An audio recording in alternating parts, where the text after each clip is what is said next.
Auzu billahi minash shaitanir rajim. Bismillahir rahmanir rahim. Rabbi auzu bika min hamazati shayateen. Allahumma salli ala sayyidina Muhammadin wa barik wa sallam. Rabbi shrah li sadri wa yassir li amri wa hlul 'uqdatam min lisani yafqahu qawli. Assalamu alaikum rahmatullahi wa barakatuh. Jazakumullah khairan for joining in. That too on a Saturday. SubhanAllah, we know that tomorrow, that is 10th of May, which is a Sunday, is Mother's Day. And we also know that we are on the verge of entering into the blessed 10 days of hijjah, inshallah ta'ala. So today's topic is what capitalism did to the daughters of our mother, Hajar alayhi salam. And inshallah, we will be exploring the two highly relatable and two very different stories about two different girls, Zara and Suraya. Inshallah, by the end of this session, you will be able to identify a lot of Zaras and Surayas around you, or maybe, who knows, that you may also relate with Zara or Suraya. So let's begin. Inshallah, we will start first with the story of Zara. And then we will come to Suraya's story. About Zara, she was born in a city that never slept. Not because it was alive, but because it was too anxious to rest. Zara, she came into the world in a hospital that charged per hour of the delivery room. Her first breath was already in debt. Her parents, who were both working, both highly exhausted, looked at her small face and thought, Zara will have everything they did not. And SubhanAllah, they did not mean purpose or contentment by that.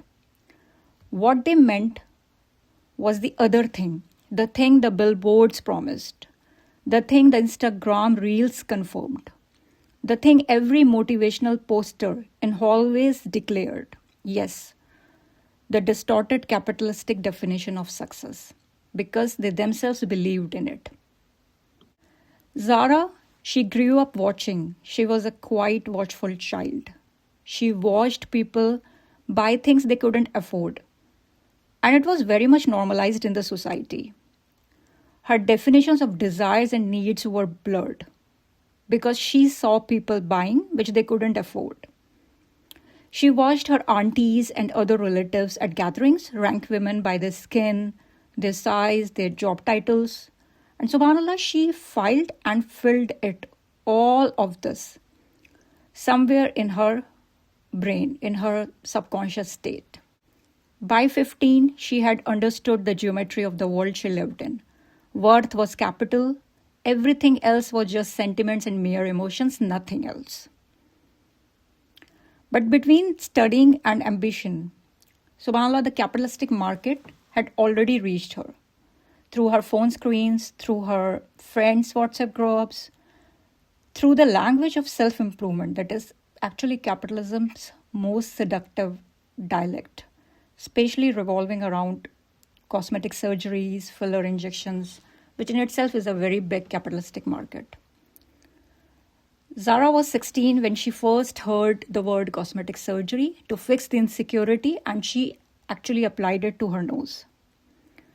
And she heard about it not from a bully that her nose is not good or she is insufficient in her face or body. She did not hear it from a bully. Mainly, she heard it from beauty influencers she admired as her own big sister, as her own well-wisher. They explained to her that there are options now, that you did not have to live with the face you were born with the body you were born with, that a little filler here, a little tweak there, was simply investing in yourself. SubhanAllah, that language was the same language she had been raised on. Invest and upgrade. And we know, if we see the stats, the global cosmetic surgery and procedures market was valued at over $146 billion in 2024 and is projected to reach over $566 billion by 2034, even though despite the fact of so much of economic uncertainties which is prevailing all around. She told herself it was her choice. And in the narrowest sense of the word, the way the capitalism teaches, it was. Because no one was holding a gun to her head.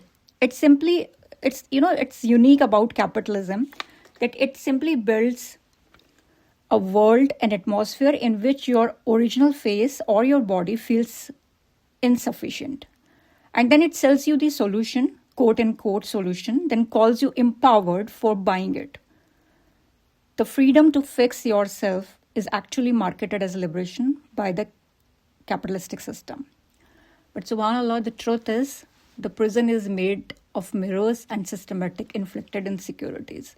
Zara graduated, she got the corporate job. She was 27 when she fell in love.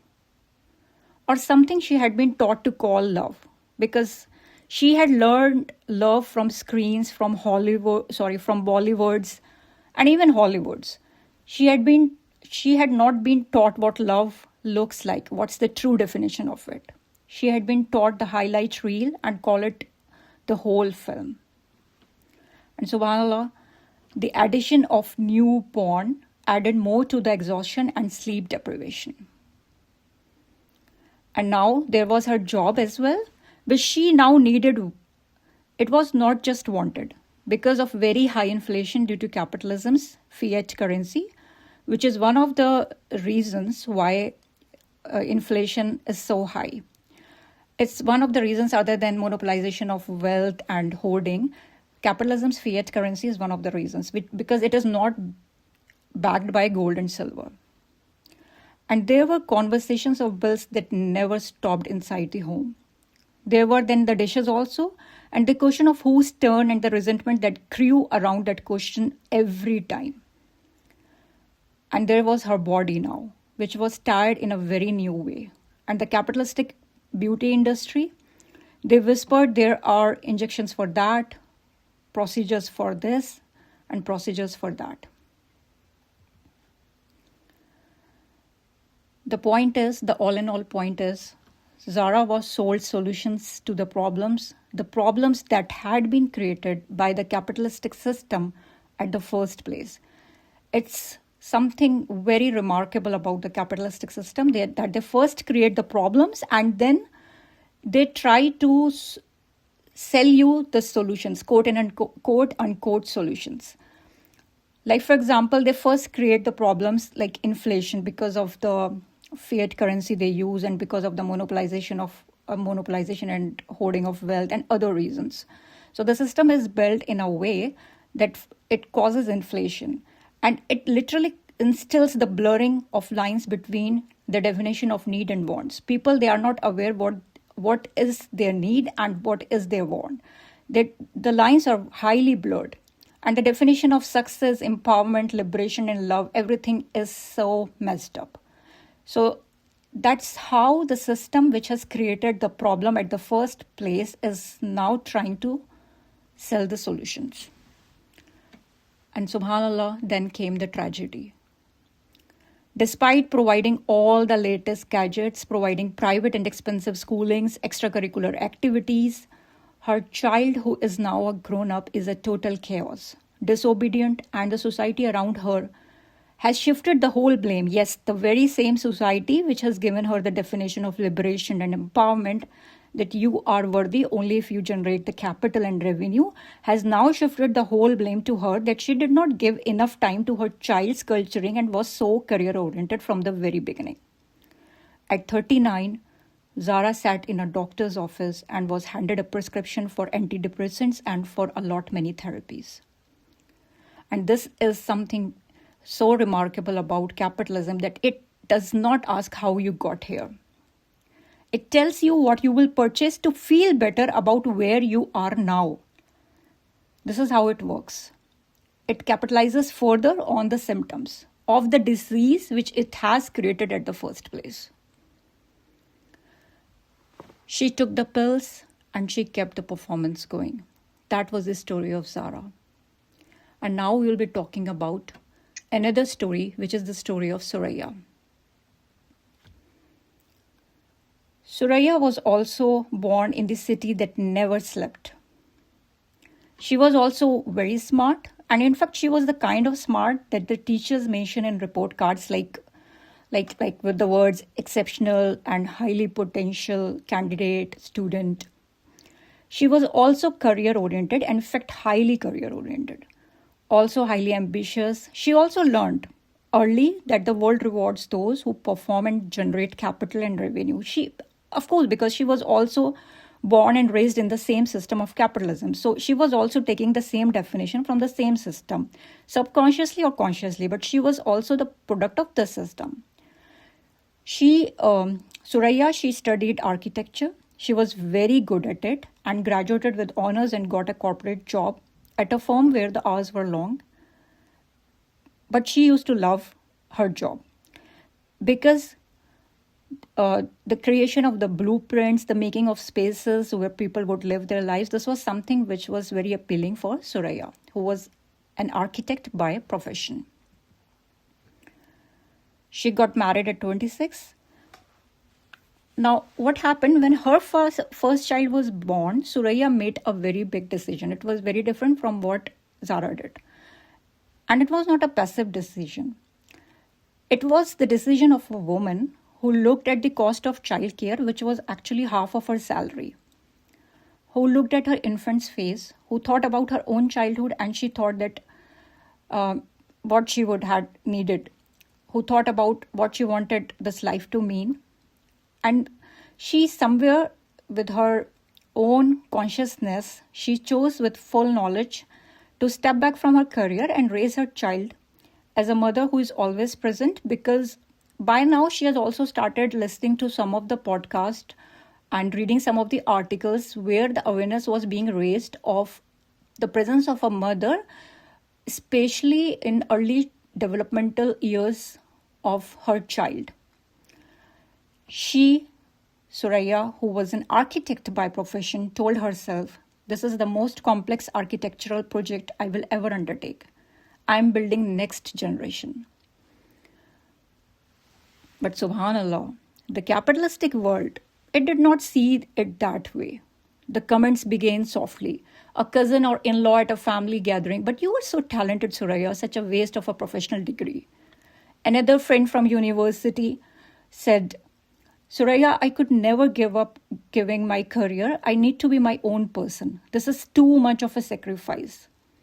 SubhanAllah, as though Suraya had dissolved into thin air, as though the choice to orient yourself around something other than capital was the same as disappearing into thin air. Similarly, at dinner parties, the kind where everyone has a title and the conversation moves like a resume, she would be asked, "Suraya, what do you do these days?" And she would say, "I'm at home raising my child right now." And she would watch the expressions that followed exactly like closer to condolences, as if she has lost something. Suraya knew what she had given up. She did not need that reminder. What was really disturbing was not the decision she made. What annoyed her was the way the decision was read by everyone around her as evidence of smallness. As though the love you pour into raising generation, SubhanAllah, as if it doesn't count unless someone pays you for it. As though being a revenue generator can measure everything that matters. And everything other than that is just a waste. Suraya, because of course she was also a human being, Suraya began to wonder.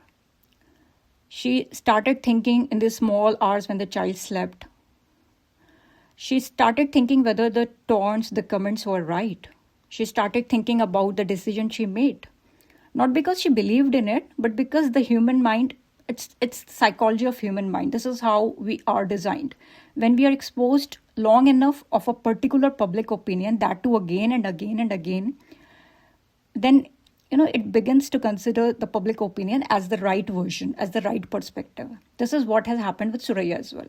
She started to ponder, she started to reflect back about her decision which she has made years ago, that whether she did it right and whether is she really a sacrificial goat, or whether it was right to do what she has done.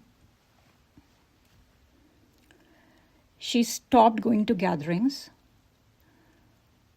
because she was tired of spending her energy defending a decision she made in clarity. But now, subhanAllah, even that clarity has started getting blurred due to constant criticism from all around, from all those who themselves were the product of capitalism. And so, Suraya, brilliant Suraya, who had once drawn buildings from memory, reached for her phone, and she also found the same thing Zara found. A world that reflected her anxiety back at her, podcasts and articles asking, "Are you losing yourself for nothing?" She was not losing herself, but because she was being told from every direction and from everywhere that she was, so she started believing that distorted perception, because it's human tendency to believe what people are saying again and again and from different directions. And then, subhanAllah, there came the tragedy.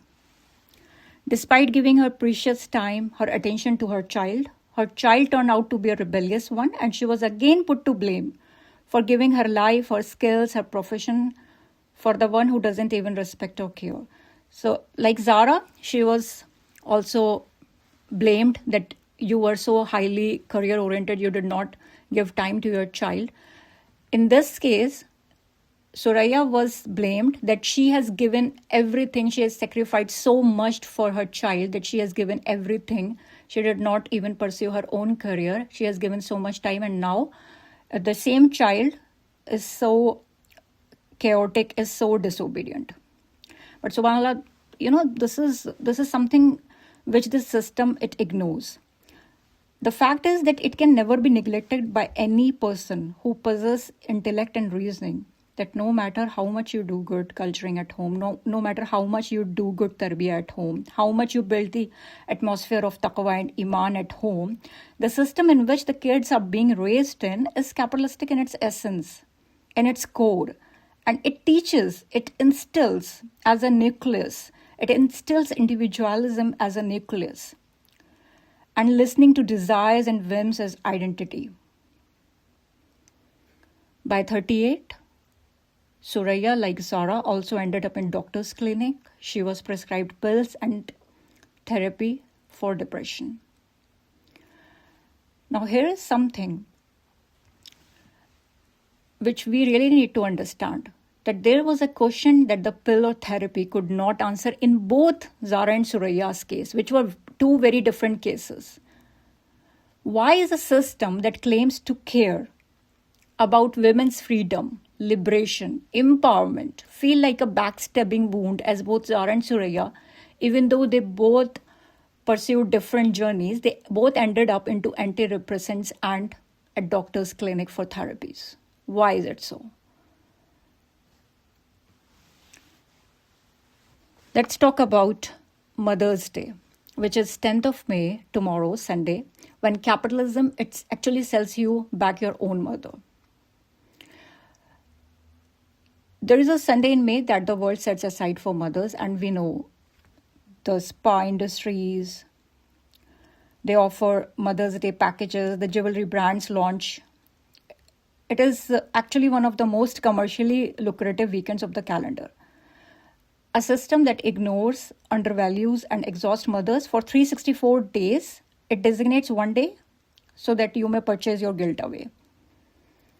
If we see the stats, then Mother's Day spending in the US alone is expected to reach around $38 billion in 2026. This represents a significant increase from previous years, continuing a trend of high consumer demand despite economic uncertainty. And it's happening despite economic uncertainty. And you know what's more interesting is the fact that Anna Jarvis, the woman who was the brain behind creating Mother's Day, she herself advocated and she herself protested against the capitalist commercializing it. If you read about Anna Jarvis, she was later in her life, even though she was the one who created this Mother's Day, 10th of May, but then later on her life was dedicated and it was advocating against the capitalist commercializing it. It's really an interesting fact.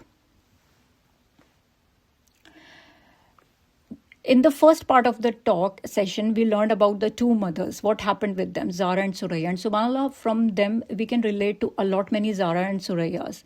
We can identify so many Zara and Surayas happening right in front of our eyes.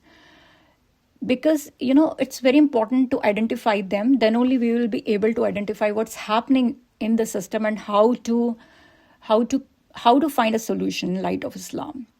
And because we are entering into the blessed 10 days of Dhul Hijjah, it's very important we talk about our mother Hajar alayhi salam. That what does Hajar alayhi salam teach us? That capitalism never will. She alayhi salam teaches us that invisible labor is not invisible to Allah al-Basir. We know Allah subhanahu wa ta'ala has beautiful attributes, and one of the attributes of Allah subhanahu wa ta'ala is al-Basir, the all-seeing. So as mothers, we sometimes feel that our labor is so invisible. It's not acknowledged. But we should learn the lesson which our mother Hajar alayhi salam has taught us, that labor is not invisible. The labor they are doing, they are putting and investing in doing culturing and tarbiyah of their children. It's not invisible to Allah al-Basir, the all-seeing. Hajar alayhi salam's work, the running, the nursing, the staying, was all witnessed by no economy, recorded by no employer, valued by no market, and yet it is commemorated in the ritual on the Umrah and Hajj. Allah al-Basir saw, the all-seeing saw, and that is enough. SubhanAllah. It has always been enough that you are being witnessed by Allah al-Alim, Allah al-Shaheed, the all-witnessing. She alayhi salam was worried. Of course, Hajar alayhi salam, she was worried. When she asked Ibrahim alayhi salam, is it from Allah subhanahu wa ta'ala that you are leaving us in the middle of the desert in such a scorching heat with little water and few dates? When she asked Ibrahim alayhi salam about it, inquired about him about it, Ibrahim alayhi salam, when he said yes, then she was like, okay, Allah subhanahu wa ta'ala will take care of it. She had that tawakkul, and she taught us what tawakkul meant. She was worried. Tawakkul didn't mean that she was not worried at all. And she did not think that, okay, Allah put us into this situation and now it's upon Allah subhanahu wa ta'ala to make a way out. And I don't have to do what I have to do. She taught us that you have to put your own part. You have to do the action which is required from you in that particular state. And she did what was in her capacity. She moved from Safa to Marwa and Marwa to Safa. And subhanAllah, those who went to Umrah and Hajj, they can relate well that even though now running from Safa to Marwa and Marwa to Safa, doing the Sa'i, it's all air conditioned with full tiles underneath, and there are cold water available everywhere. But then too, we feel exhausted, we feel tired. And it's amazing to think that how she did, how Hajar alayhi salam did in the middle of the desert with such a scorching heat. And she was not aware at that point of time that Allah subhanahu wa ta'ala will make it a religious ritual to commemorate by all pilgrims later on until the end of time, subhanAllah. She was not aware at that point of time. She taught us that not losing hope on seeing apparent means. She was in the barren desert and Allah subhanahu wa ta'ala blessed her with Zamzam, the water which is so blessed and a risk for us all. SubhanAllah. So, the lesson we are learning from her is that at times it happens with us as well, that as mothers, as women, we are seeing that how the system has not only degraded women, but also men, but also children, and also, not only mothers, but also fathers, sisters, siblings. Every relationship has been capitalized. It has been reduced to some transaction. It's not based on what Allah subhanahu wa ta'ala has taught us. And we as women, especially as mothers, we need to understand that we have a role to play. We have a role to play. Our mother Hajar alayhi salam played a role in the middle of the desert, in that barren desert. It's now our turn to play our role. We shouldn't see the apparent means that, how the things will get changed and how the revival will come. We have to read the seerah of Rasulullah sallallahu alaihi wasallam, and there are blueprints for us to know and to acknowledge and to follow them. to bring that change, inshallah ta'ala. Because the talk is not about the revival and how to bring that change, the methodology. So, of course, I will not go into the details. But the only pointer I can give you right now is that we have to read Seerah of Rasulullah sallallahu alaihi wasallam to know how to bring back that change in Muslim lands peacefully, inshallah ta'ala, so that that systematic change, when established, can bring true honor to our mothers, and not only to mothers, but fathers, and to those who are single, and to those who are struggling, and to children, and everyone, even to the animals, even to the atmosphere we are breathing in. So this was all about today. And inshallah ta'ala, we should also know about, there is one incident I would like to tell you about Hajar alayhi salam, that mashallah, she was so emotionally intelligent. Our mother Hajar alayhi salam, she was so emotionally intelligent that what happened when she got that well of Zamzam, the birds started encircling around that water. And the tribe, Jurhum tribe, they saw the birds were encircling. So they realized that there is water source over here because the birds are encircling. So they arrived, and our mother Hajar alayhi salam, she was alone with baby Ismail alayhi salam in her lap, and she desperately wanted a community to settle. She really wanted Jurhum tribe to be there because she was alone. And of course, being humans, we need people, we need a community. She desperately wanted them to settle there. But when Jurhum tribe came, she said that the well belongs to her. SubhanAllah, even in her desperation, she was not impulsive. This is such a big lesson for us, to be emotionally intelligent. As her daughters, we should be emotionally intelligent enough not to get befooled by any definition this broken system is dictating us about empowerment, liberation, about what motherhood is all about our worth. We should know our worth, and we should know it well, that only Allah Al-Ahad, Allah Al-Khaliq, who is our creator, has the authority to define it for us. Inshallah ta'ala. I end this session here. Wal asr innal insana lafi khusr illa allazina amanu wa amilu salihati wa tawasaw bil haqq wa tawasaw bis sabr. Rabbana taqabbal minna innaka antas samiul alim.